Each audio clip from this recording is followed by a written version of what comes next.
Dios, te agradecemos, Señor, nuevamente porque, pues, Padre, nos permites estar aquí delante de ti, Señor, aquí en tu casa, Señor, donde tu palabra, Señor, es expuesta, donde reconocemos, Señor, que eres nuestro Salvador. Reconocemos que eres tú, Señor, quien nos ha librado de la condenación eterna. Y te agradecemos, Señor, porque eres bueno en nuestras vidas, Señor. Bendice nuestras vidas, Señor. Ayúdame a compartir tu palabra de una manera fiel, Señor, a ella. Permite que podamos salir conociendo más de tu palabra, Señor. Y gracias porque podemos tenerla, Dios, en nuestras vidas y gozarnos, consolarnos, Señor, edificarnos a través de ella. Y gracias te damos porque reconocemos, Dios, que todo esto es bendición de parte tuya para nuestras vidas. Bendice este tiempo, Señor. Bendice tu iglesia Príncipe de Paz y bendice también cada lugar a lo largo de este país donde tu palabra, Señor, es predicada, y ayúdanos, Dios, a crecer hasta el momento en que nos presentemos delante de ti, Dios. Gracias por todo, Padre, y te agradecemos en el nombre de Cristo Jesús. Amén. En la semana, cuando estábamos haciendo nuestras tareas cotidianas, pasamos por una iglesia católica que habían puesto una lona referente o por causa de todas las celebraciones que se van a dar esta semana o que ya se han dado desde el fin de semana del Día de Muertos. Y en esta iglesia católica estaba una lona grande, muy visible, que decía: la muerte ha sido vencida, Jesús ha resucitado. Y me causó un poco de extrañeza porque hasta hace pocos años este tipo de aseveraciones eran en su mayoría hechas por iglesias cristianas, iglesias evangélicas. Pero hoy en día algunas iglesias católicas están tomando esta parte carismática hasta cierto punto originarias en iglesias cristianas, en iglesias con corriente carismática. Y me causó un poco de confusión. Yo creo que a lo mejor varios de ustedes también lo han visto, que muchas veces ya sus cultos, su forma de hacer sus cultos ya son muy parecidos a lo de las iglesias de corriente carismática. Ya de hecho hasta cantan, valga la redundancia, cantos de autores cristianos, ¿no? Como Adrián Romero, Eli Goodman, etc. Y ya las usan dentro de su culto. Y eso es un poco peligroso porque a veces ya no se puede ver la diferencia, ¿no? Y es una artimaña más de Satanás para seguir cegando la vida de las personas. Y me llevo a pensar, y lo comento porque es muy diferente en la vida cristiana y la vida espiritual, el conocer a Dios que el escuchar de Dios. Es muy diferente. Todos podemos escuchar de Dios, pero quienes conocen a Dios es diferente. Es diferente, y vamos a meditar en esta noche en la vida de un personaje que aparece poco en la historia del pueblo de Israel, en la vida de Jonatán. Jonatán o Jonatán, me voy a referir al mismo, a veces lo digo de una manera, a veces de otra, no me acostumbro, pero va a ser el mismo, Jonatán o Jonatán. Y vamos a meditar en su vida y cómo es de que al parecer, podríamos decir, hay personas, y de hecho es una frase, ¿no? Estás en el momento equivocado, en la hora equivocada. Y pareciera ser que para Jonatán esto podría aplicar. Vivió en un momento equivocado y estuvo del lado equivocado, humanamente hablando, o aparentemente hablando. Y ahora lo vamos a ir desglosando el por qué lo comento. Y quiero, antes todavía como la introducción, antes de decirles el título y y los puntos que vamos a tratar en esta meditación, quiero nuevamente retomar la frase que nos compartió nuestro hermano Estreberto en la mañana de Martin Luther King, porque tiene que ver con lo que pasó en la vida de Jonatán. El hermano nuestro Berto nos compartió en la mañana: la medida máxima de un hombre no es la posición que asume en momentos de comodidad y conveniencia, sino la posición que está dispuesto a asumir en tiempos de reto y controversia. Y me pareció muy adecuado compartir nuevamente, con permiso de nuestro hermano Roberto, claro está, esta frase, porque Jonatán bien pudo haber sido dentro de la historia de Israel un personaje tan relevante como alguno de los jueces, como reyes que estuvieron en la historia del pueblo de Israel, que buscaron a Dios. Dios respaldó su fe y terminaron de una manera exitosa, humanamente hablando. Pudo haber sido así la situación de este personaje, de Jonatán. Y la meditación de esta tarde lleva por título "Quien conoce a Dios". Quien conoce a Dios, y vamos a tratar dos puntos solamente. Quien conoce a Dios actúa. Es el primer punto que vamos a tratar. El segundo punto es: quien conoce a Dios le sirve. Y a través de la vida de Jonatán y con la ayuda de nuestro Dios vamos a ver esta parte. Y para poner un poco en contexto de lo que va a estar basada la meditación, Jonatán era el hijo del primer rey del pueblo de Israel. En sus orígenes de la monarquía del pueblo de Israel, era el hijo del rey Saúl. Y quiero invitarles que vayamos al capítulo 13 de Primera de Samuel. Capítulo 13 de Primera de Samuel. Y vamos a ir saltando en los textos, en varios capítulos, para ir desglosando la vida de Jonatán. Para este momento, nuevamente había comenzado la guerra contra sus acérrimos rivales de ese momento del pueblo de Israel, los filisteos. Ya habían, antes de este momento que está narrando esta parte de la Biblia, en el capítulo 3 de 1 de Samuel, ya había habido guerra contra los filisteos en otras ocasiones.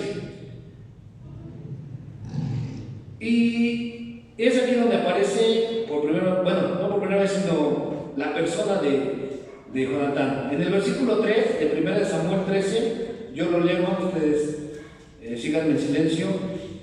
Y Jonatán atacó a la guarnición de los filisteos que había en el collado, y lo oyeron los filisteos. Y esa fue la primera acción que Jonatán hace. Toma la iniciativa. Para este momento que está narrando la Biblia, el pueblo de Israel se encontraba en una situación de desventaja en todos los aspectos, numéricamente, en cuestión de soldados.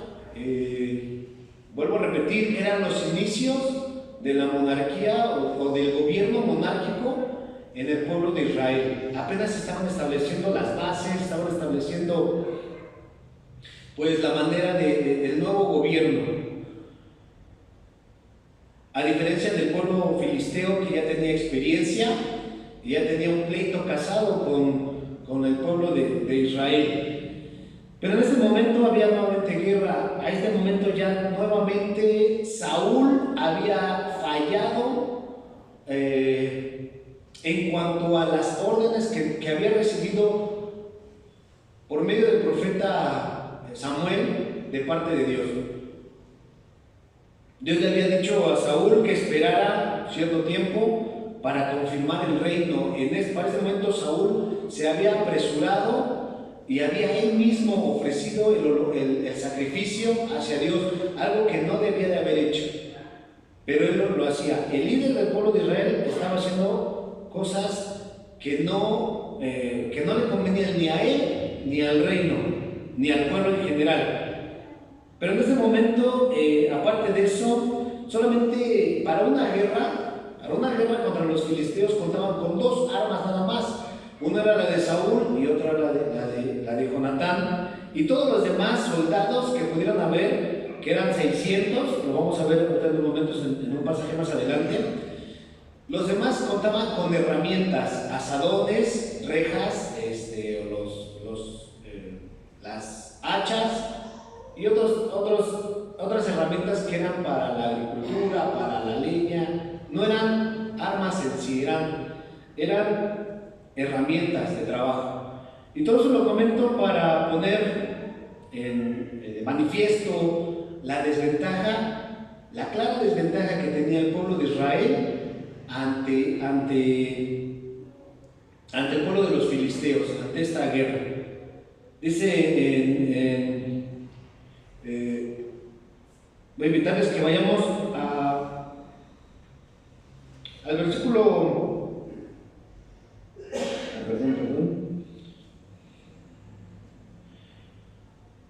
al versículo 6 del versículo 13. Cuando los hombres de Israel vieron que estaban en estrecho, porque el pueblo estaba en aprieto, se escondieron en cuevas, en fosos, en peñascos, en rocas y en cisternas. Había empezado el ejército a desertar. Y dice aquí la Biblia que se escondieron en cuevas, en peñascos, en fosas, en rocas y en cisternas, donde pudiera. Fueron a esconderse de la batalla, y puede ser justificable este hecho, porque realmente nosotros podemos ver esta escena hacia atrás. Podemos verla y podemos saber el desenlace en unos minutos leyendo la Biblia, podemos saber cómo terminó. Pero en ese momento, cada uno de los hombres estaban atemorizados, porque la desventaja era evidente. Porque podría sonar hasta algo absurdo el hecho de que 600 hombres con herramientas pudieran enfrentarse a un ejército más grande y numeroso.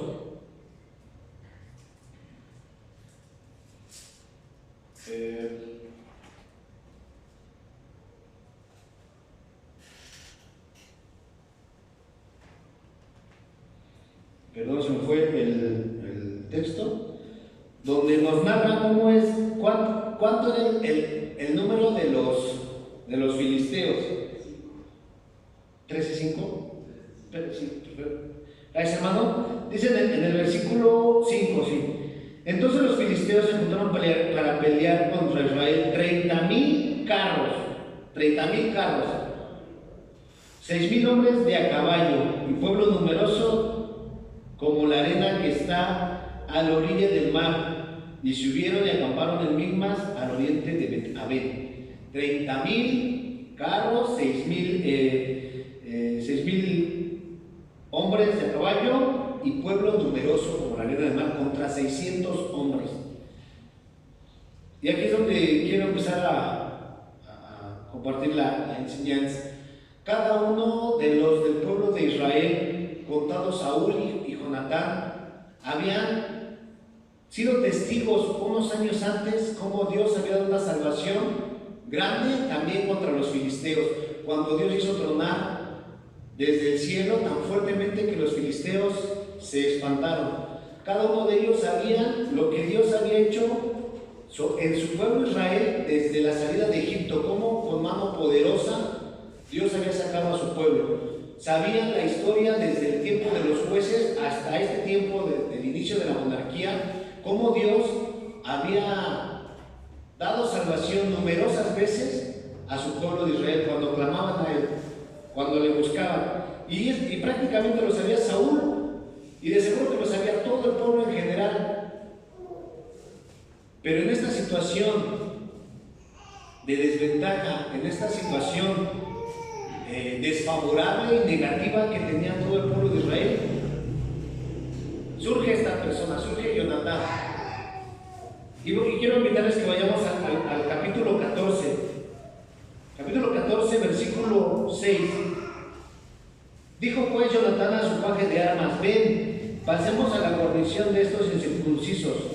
Quizá haga algo Jehová por nosotros, pues no es difícil para Jehová salvar con muchos o con pocos. Que, vuelvo a repetir, nosotros podemos ver esta y de seguro que al leerlo podemos decir amén y confirmar que es cierto que para Dios no es difícil salvar con muchos o con pocos, porque lo hemos aprendido de la Biblia. En este momento, cada uno de los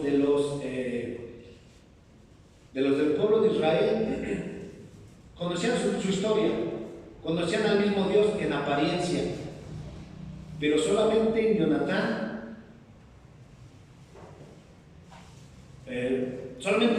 fue usado para asegurar, creer y actuar bajo este principio.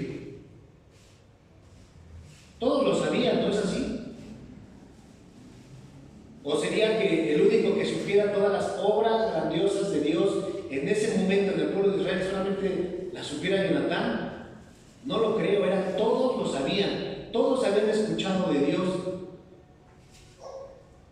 Pero hasta este momento solamente Jonatán reaccionó y actuó de una manera con total confianza en Dios. ¿Y qué hubiera pasado si no lo hubiera hecho? ¿Qué hubiera pasado si Dios, si al Jonatán ir a provocar a los filisteos, lo hubieran matado? De seguro que estaba dispuesto. En este momento, la palabra de Dios venía por medio del profeta Samuel y llegaba a la vida de Saúl. No hay una comunicación directa de Dios hacia Jonatán, ni directa ni por medio de sus profetas. Jonatán había escuchado los hechos grandiosos que hasta este momento Dios había hecho en su pueblo y lo creía. Y creía en el Dios que les había dado maná en el desierto por 40 años. Y creía en el Dios que en el tiempo de los jueces los había libertado de sus enemigos. Y creía que en este momento Dios podía hacer grandes cosas. ¿Y sabe qué? Dios respaldó esta fe. Dios lo hizo. Todos habían escuchado de los mismos hechos poderosos, pero solamente en Jonatán en este momento estaba haciendo efecto ese saber, ese conocer.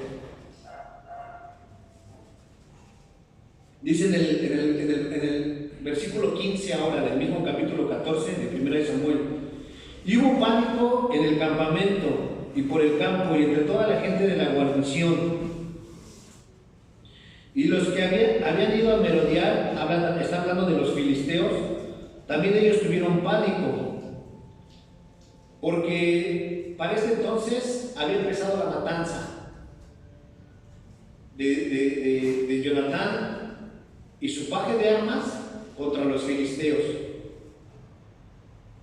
Al ver esto, los filisteos tuvieron temor, empezaron a trastornarse y empezaron a huir.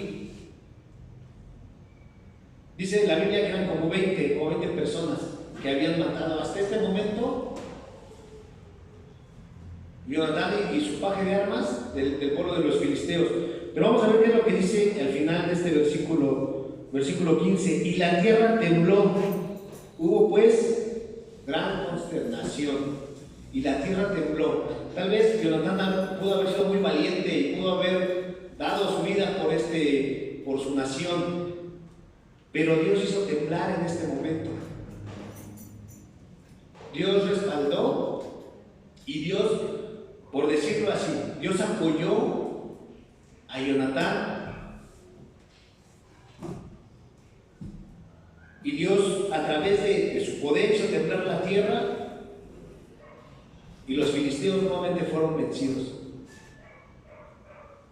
Sigue narrando la historia que después de esto los filisteos huyeron y ahora Israel fue tras ellos.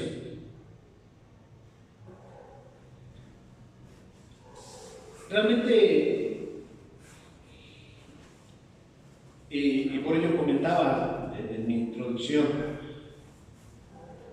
todos podemos escuchar de Dios,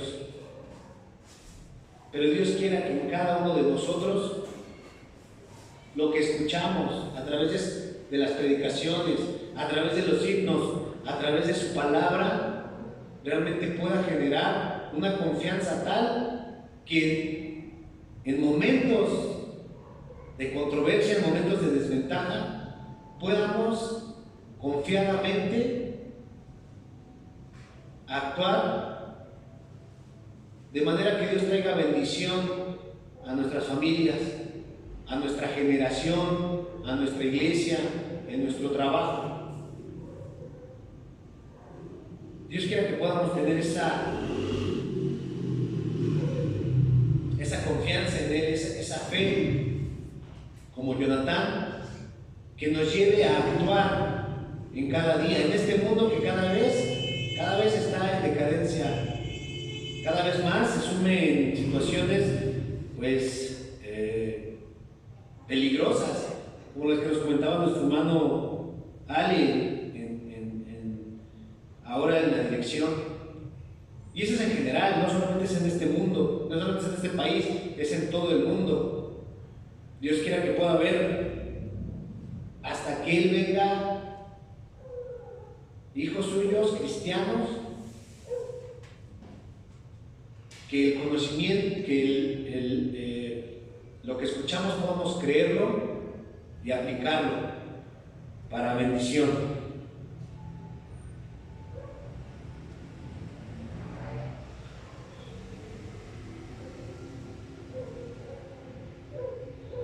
En ese mismo versículo, en ese mismo capítulo, 1 Samuel 14, en el versículo 28, sigue la historia. Entonces habló uno del pueblo diciendo: tu padre ha hecho jurar solemnemente al pueblo diciendo: maldito sea el hombre que tome hoy alimento. Y el pueblo desfallecía. Hay algo, pues, hasta cierto punto incomprensible en esta narración. Vuelvo a repetir, en el tiempo de los reyes, cuando un rey buscaba a Dios, cuando un rey inclinaba su corazón a Dios, sí llegaba a su vida a problemas, porque llegaban invasiones, llegaban reyes poderosos contra el pueblo de Israel para someterlos, para hacerlos nuevamente cautivos. Los hombres, los reyes que le buscaban, Dios respaldaba, al igual que Jonatán, respaldaba esa fe. Y aquellos hombres, en la mayoría de los casos, terminaban espiritualmente exitosos, terminaban buscando a Dios, terminaban con abundancia en sus vidas, con bendición, y no solamente para ellos y para su familia, sino para el pueblo en general. Pero en este momento llega una situación incomprensible, o que a lo mejor no lo podemos entender, porque creemos y estamos y tenemos esa fe, yo la tengo, de que cuando buscamos a Dios, Dios nos bendice y Dios va a cumplir sus promesas en nuestras vidas. Y yo lo creo. Yo creo que Él va a cumplir todas sus promesas a aquellos que le buscan de veras. Pero en este momento estaba llegando una maldición de parte de su padre para la vida de Jonatán después de lo que había hecho. Y es algo complicado esta parte, Me acuerdo que cuando era joven leí un libro que empecé a leerlo, no lo terminé. El libro se titula Cuando lo que Dios hace no tiene sentido. Este libro se trata de testimonios de hermanos que buscaban agradar a Dios, se adentraban en la obra y a su vida llegaban situaciones realmente difíciles. En muchas de esas situaciones era la pérdida de un hijo, era la pérdida del empleo, eran situaciones negativas y desfavorables que venían a su vida. Realmente a mí me dio miedo, no quise acabar de leer este libro. Y pareciera ser que eso pasó en la vida de Jonatán. Después de que confió en Dios, después de que sabía que Dios podía salvar a su pueblo Israel, una vez más llega esto a su vida, una maldición. ¿Estaríamos dispuestos a eso? Probablemente hemos visto a lo largo de lo que hemos vivido espiritualmente en nuestra vida cristiana, hermanos que empiezan bien, hermanos que se animan, hermanos que vienen a la iglesia, hermanos que están dentro de la obra fuertemente y empiezan a llegar situaciones desfavorables a sus vidas y que lamentablemente con el tiempo van desanimándose, con el tiempo van alejándose, porque humanamente, naturalmente, es nuestra reacción. Porque deberíamos de esperar bendición, porque si estamos esforzándonos en nuestra vida espiritual, en buscar a Dios,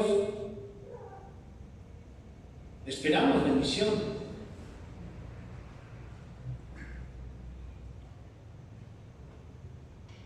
Pero no pasó así con Jonatán.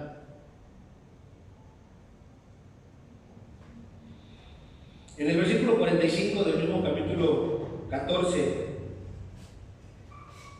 y continúo narrando la historia, poniendo en contexto la historia. Caminaban los hombres, Saúl consulta a Dios, Dios no da respuesta y empiezan a echar suertes para ver de quién venía la falla o el pecado por el cual Dios no contestaba.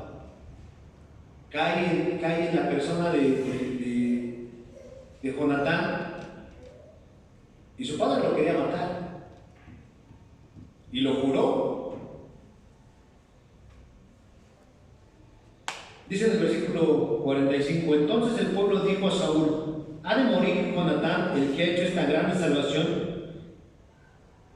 ¿El que ha hecho esta gran salvación en Israel? No será así. Vive Jehová, que no ha de caer un cabello de su cabeza en tierra, pues que ha actuado hoy con Dios. Como fuera lo que llegó a su vida, lo negativo que llegó, la maldición que se acarrió, pero sobre todo eso daba testimonio al pueblo entero. Su vida era de testimonio para ese momento. Era la orden del rey que muriera, pero en este momento el testimonio de Jonatán estaba siendo más relevante, y de seguro que a lo mejor el pueblo estaba dispuesto a pelear con tal de que Jonatán no muriera en ese día. Y bueno, podríamos decir, la libró. De una manera coloquial podríamos decir, bueno, ya la libró y al final de cuentas pues no murió. Pero pongámonos un momento nosotros hagamos esta historia nuestra. ¿Qué haríamos? Después de esto, ¿cuál sería nuestra reacción? Y siendo sinceros, y permítanme comentar mi punto de vista. Yo me molestaría y tal vez empezaría yo a cuestionar situaciones, empezaría a guardar resentimiento en mi corazón, empecé a decir, ya no voy a trabajar, ya no voy a esforzarme. Todos eran cobardes, podría decir, y eso me busco. Hay una frase en el trabajo donde laboro, porque cuando uno se acomide, siempre pasa algo y sale peor. Decimos, eso me pasa por acomedido. Podría ser que tuviéramos esta actitud, pero no Jonatán. No Jonatán, y lo vamos a ver en el punto que sigue, en el punto 2. Quien conoce a Dios, le sirve.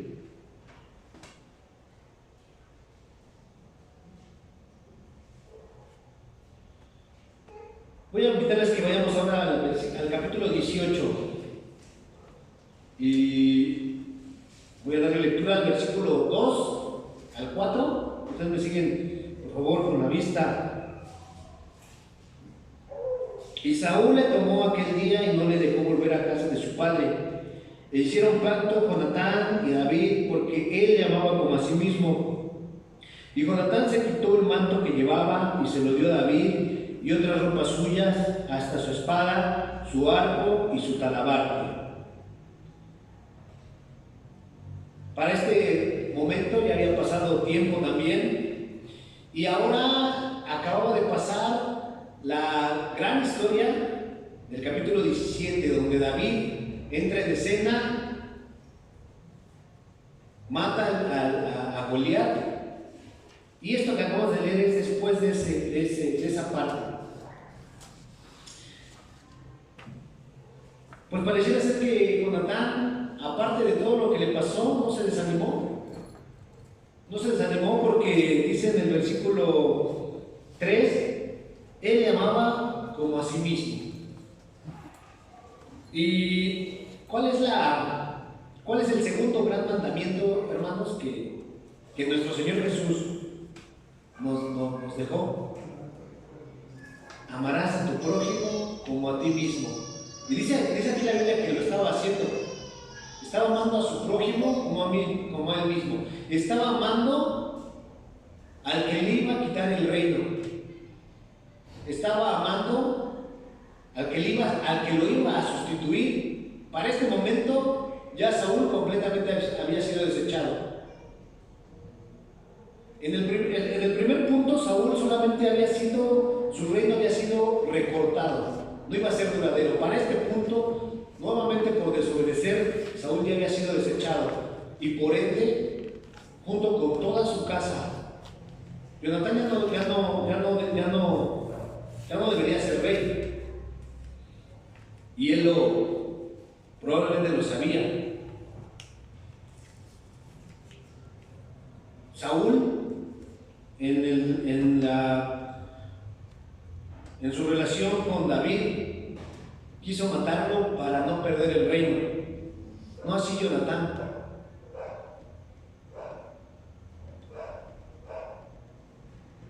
Dice en el versículo 3, e hicieron pacto Jonatán y David, porque él llamaba como a sí mismo. Perdón, el 4, y Jonatán se quitó el manto que llevaba y se lo dio a David, y otras ropas suyas, hasta su espada, su arco y su talabarte.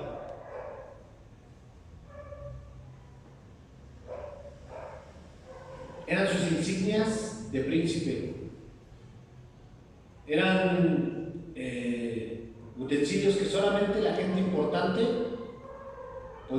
estaban usando. Y Jonatán se quita y se los da. Para ese momento, David ya había sido ungido. Y pareciera ser que Jonatán estaba en sintonía con el plan hacia su pueblo Israel. Sabía Jonatán que él no debería de reinar. Y antes de oponerse, antes de de a través de sus propios medios lograrlo, voluntariamente se quita. Voluntariamente y en un acto de sumisión se despoja de sus insignias reales y se las da a David. ¿Realmente nosotros seríamos capaces de algo así? ¿Seríamos capaces de por motivo de la obra de Dios, voluntariamente hacernos a un lado? Generalmente buscamos los primeros lugares, porque es natural, de nuestro corazón sale el egoísmo y muy dentro de nuestro corazón sale esa parte donde queremos ser vistos, donde queremos ser aplaudidos. Y esta parte llega a ser difícil en la mayoría de las personas porque simplemente es hacerse a un lado, es humillarse.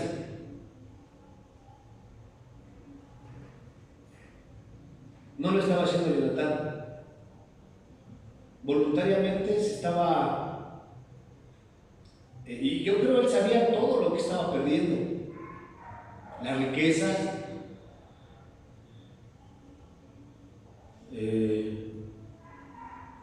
el estar en un lugar, en una posición predominante dentro de todo el pueblo. Y yo me ponía a pensar, porque realmente muchas veces considerado a Jonatán como un personaje secundario. Pero ¿cuál cree usted que haya sido el impacto en la vida de David de todas esas acciones de Jonatán? No podemos ver todas porque hay más. De hecho, los pactos que hizo David y Jonatán fueron iniciativa de Jonatán, nacieron del corazón de Jonatán.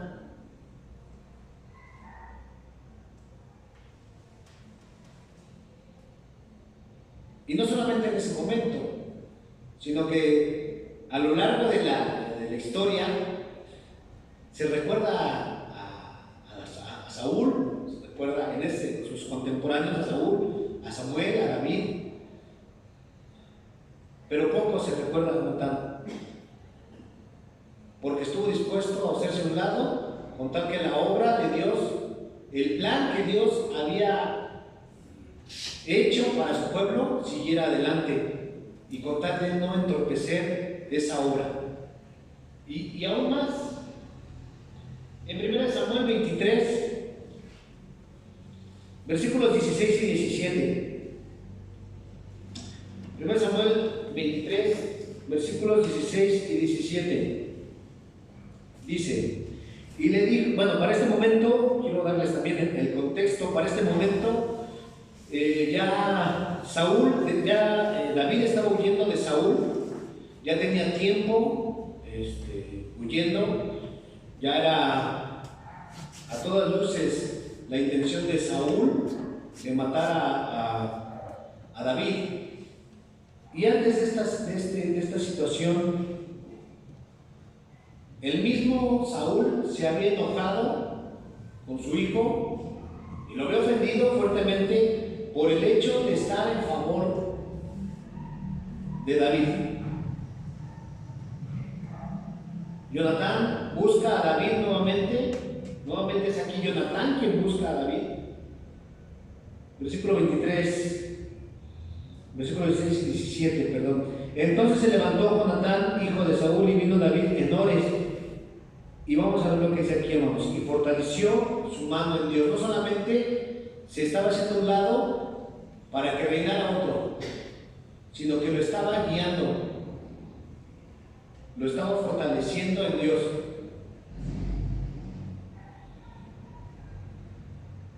Y le dijo, no temas, pues no te hallará la mano de Saúl mi padre, y tú reinarás sobre Israel, y yo seré segundo después de ti, y aún Saúl mi padre así lo sabe. Lo sabía Jonatán perfectamente.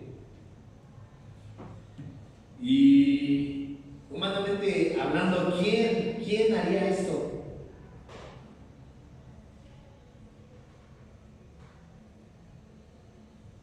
Para ese entonces había problemas dentro del reino por culpa de Saúl probablemente.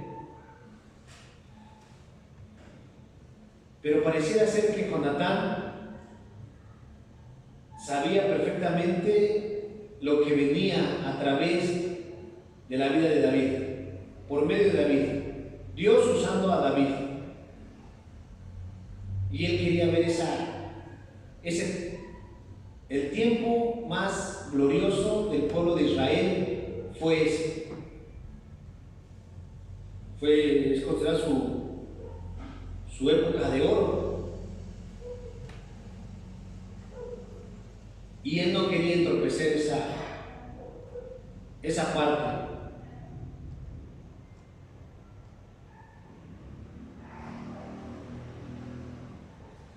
¿Estaríamos dispuestos a hacernos a un lado? ¿Estaremos dispuestos a dejar de desear esa relevancia que podemos tener o que pretendemos en nuestras vidas con tal de que Dios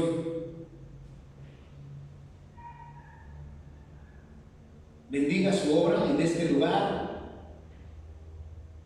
en nuestro país?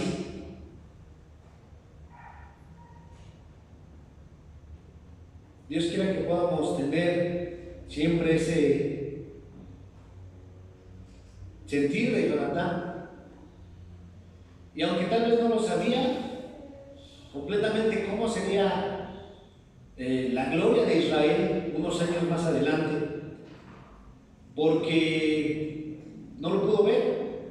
Jonatán murió con nuevamente una guerra contra los filisteos, junto con Saúl, junto con sus hermanos.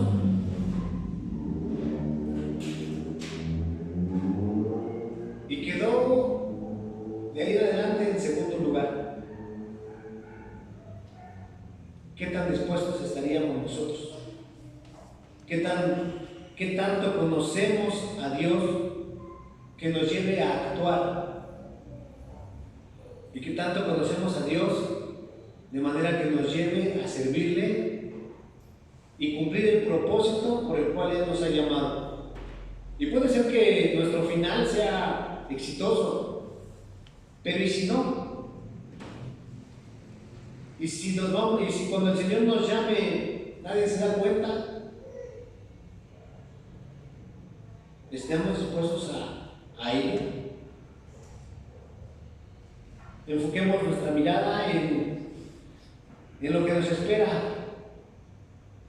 allá en el cielo, en lo que Dios ha preparado para cada uno de nosotros, y sirvamos, hermanos, hasta el momento que Él nos llame o Él venga por su iglesia y podamos ver los frutos de la obra de Dios, lo que nos permita hacer en su iglesia, en este mundo. Voy a pedirle a nuestro hermano Guillermo, por favor, si nos pudiera dirigir en una oración y pedirle a Dios que nos ayude a aprovechar todo lo que Dios nos da, los recursos, y prepararnos para aquel momento en donde tengamos que presentarnos delante de Él. Dios eterno, estamos agradeciendo la reflexión que haces llegar a través de nuestro hermano Aldo para nuestra vida. En la vida de Jonatán, Señor, donde hemos visto su actitud para preferir el ministerio que ha dado a David, y que teniendo todas las ventajas, todas las herramientas, todas las posiciones a su favor, si es un lado reconociendo, Señor, la soberanía de tu voluntad, y así como Él, Señor, te pedimos por nosotros, para que todas estas herramientas, todas de estar reunidos, de estar sanos, de estar en el tiempo correcto, sean aprovechados, Señor, para el propósito que tienes para tu iglesia. Como Él nos expresó, queremos decirte que nos prepares para el encuentro contigo y que seamos dignos, Señor, de estar en gloria eterna contigo. Gracias, Señor, porque nos has hablado esta tarde de nuestras vidas, en el bendito nombre de nuestro Señor Jesucristo. Amén. Gracias, hermanos. Dios los bendiga.